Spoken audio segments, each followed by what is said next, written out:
if a marketer has been happily using another platform or multiple other platforms to do everything that they could get with Impact Radius, what would you tell them as far as making a decision whether they should move everything over to Impact?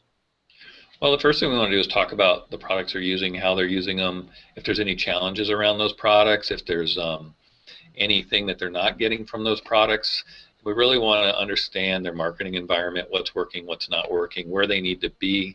And what we see from a lot of companies is that they're kind of stuck with a legacy data set or tool set, and you kind of think, well, that's all I've got.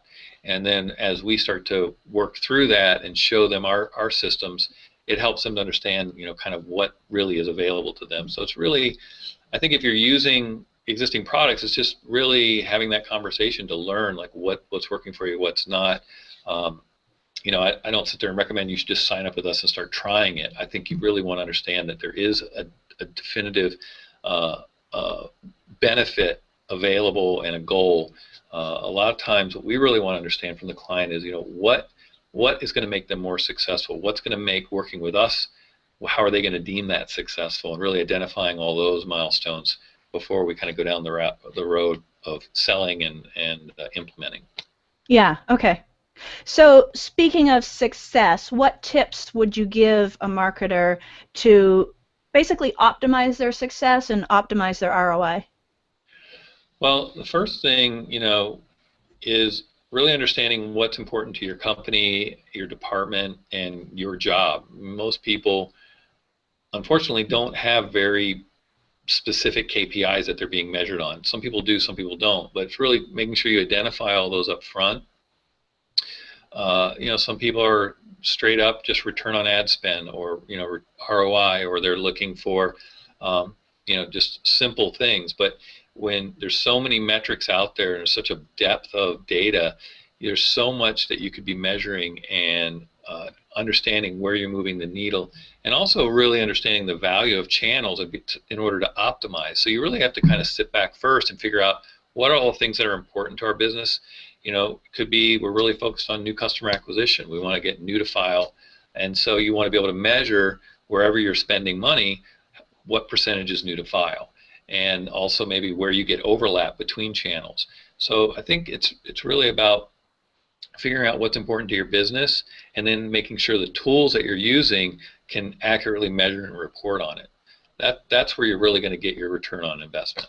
Otherwise, you're kind of just groping. Like, I think this report tells me something, but it's to me it's a little.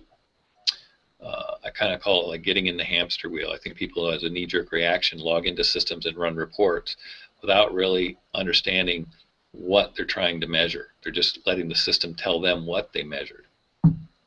Okay, it sounds like people have to really like numbers and math in order to properly optimize this. Well, I mean, the data is what tells the truth, right? So you also want a system that's unbiased.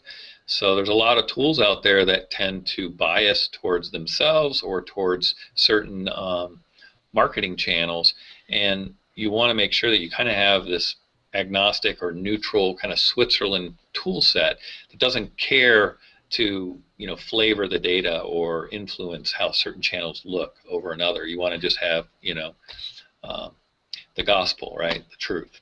Yeah, yeah. So from listening to you talk, it sounds like one big mistake that a lot of marketers make is kind of ignoring the numbers, ignoring the data. What other big mistakes do you see performance marketers make? Well, I don't think they're ignoring the data. I just think they're taking data as it's spit out by the systems, or they're trying to then have analysts mush all this data together and give them an answer. And at the end of the day, it might not be the right data. And so I think people are getting it. I always see people kind of going about it in the opposite order. Like, identify what's important to you and what you want to measure, even if it's just a campaign.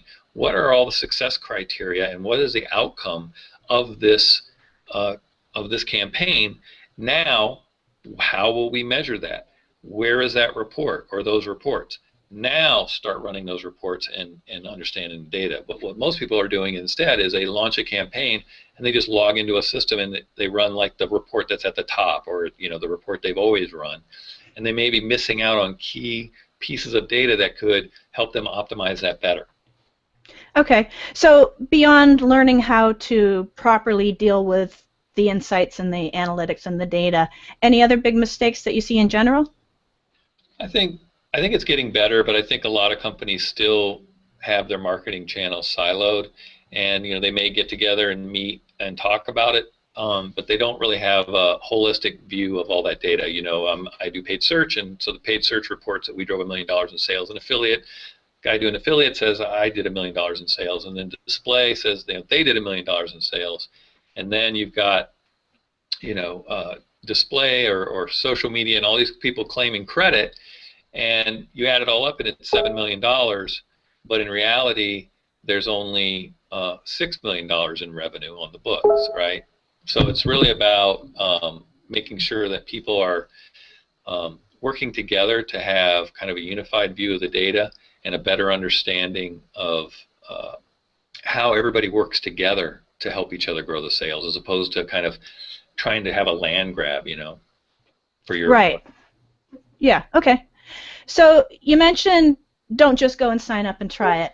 So if someone's thinking about signing up and they'd like to, either get a demo or they want to find out more about it, they want to have that conversation you were talking about, or if they've already done their research and they are ready to sign up, what's the process they go through? Well, if they want to talk to somebody at Impact Radius, the best thing is just to go to impactradius.com. At our homepage, there's easy phone numbers and contact forms to request someone follow up with you. We're very consultative in our sales approach. We really want to understand your business and what's important to you, what your challenges are, what your goals are, where you want to take your business, and see where our solutions might fit. So that's the best way to get in touch with us. Okay, so impactradius.com, and then just go from there, have a discussion, see how it fits. Yeah, there's a phone number at the top. There's also contact and request a demo. Awesome. Well, Todd, it's been great talking to you today. Do you have any final words of wisdom for the marketers out there who want to take their business to the next level? Well, again, I sound like a broken record, but I think, everybody wants to be measured for the results that they deliver, right? You want to get the pat on the back from your boss, or a raise, or a promotion. And I think the best way to do that is to be the smartest person in the room, to really identify all the key data points that you can capture and do really good analysis of those, and really understand how the marketing channel that you're controlling overlaps or interacts with the other marketing channels. So to me, when I talk to marketers out there, and especially affiliate marketers, I really encourage them to try to be the smartest person in the room, to really move this industry forward, and to advance themselves, because that's just going to advance the whole industry. Yeah, I'm sure you've had lots of times when people said, Todd's the smartest person in the room. Yeah. Great. Well, I can fake it pretty well. Yeah, fake it till you make it, right? All right. Well, Todd, it's been great talking to you. Wonderful conversation. A lot of great tips for affiliate marketers and performance marketers. So I want to thank you so much for taking the time with us. Thanks, Heather.